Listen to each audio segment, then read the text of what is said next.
आप सांसद संजय सिंह ने चुनाव आयोग को लिया आड़े हाथों, बीजेपी से 60 गांठ का लगाया आरोप। जी हां, नमस्कार। नेक्स्ट 9 न्यूज पर आपका बहुत बहुत स्वागत है।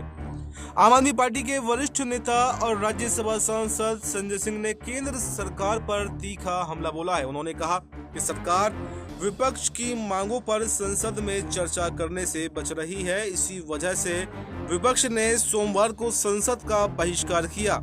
इसके साथ ही संजय सिंह ने यह आरोप भी लगाया है कि बीजेपी ने चुनाव आयोग को अपनी घरेलू संस्था बना लिया है और केंद्र के साथ ही राज्य सरकारें मतदाताओं के वोट कटवाकर फर्जी वोट बनवा रही है।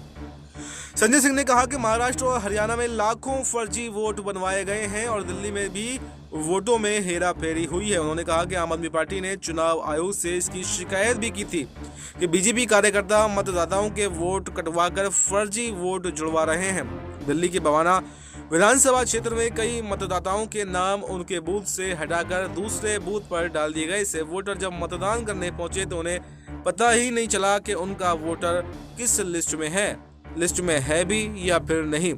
पश्चिम बंगाल में भी एक ही फोटो पहचान पत्र यानी ईपीआईसी पर कई जगह वोट डालने का मामला सामने आया है।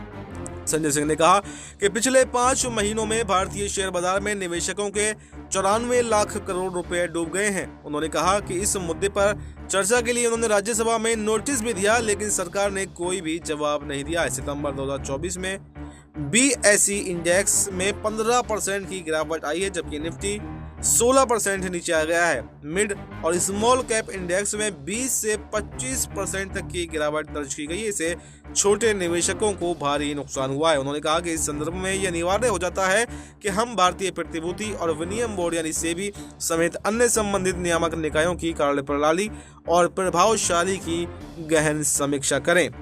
संजय सिंह ने कहा कि डीलिमिटेशन में दक्षिण भारतीय राज्यों के लिए अन्याय नहीं होना चाहिए और उनकी लोकसभा सीटें कम नहीं की जानी चाहिए। उन्होंने कहा कि भारतीय विविधता में एकता पर विश्वास होता है और किसी भी राज्य के अधिकारों को कम करना ये बिल्कुल भी ठीक नहीं है। इसलिए जो डीलिमिटेशन होने वाला है उसको ध्यान में रख कर किया जाए। संजय सिंह ने इसके अलावा राज्यसभा के सभापति से अनुरोध किया कि नियम 267 के तहत शेयर बाजार में गिरावट और चुनावी अनियमितताओं पर सदन में चर्चा कराई जाए। उन्होंने कहा कि सरकार को इस संकट से निपटने और भविष्य में ऐसी घटनाओं को रोकने के लिए ठोस कदम उठाने चाहिए। तो फिलहाल इस खबर में इतना ही। इस पर आपको क्या कुछ कहना है कमेंट बॉक्स में अपनी राय जरूर दें और देश दुनिया से जुड़ी तमाम बड़ी जानकारी के लिए देखते रहें नेक्स्ट 9 न्यूज।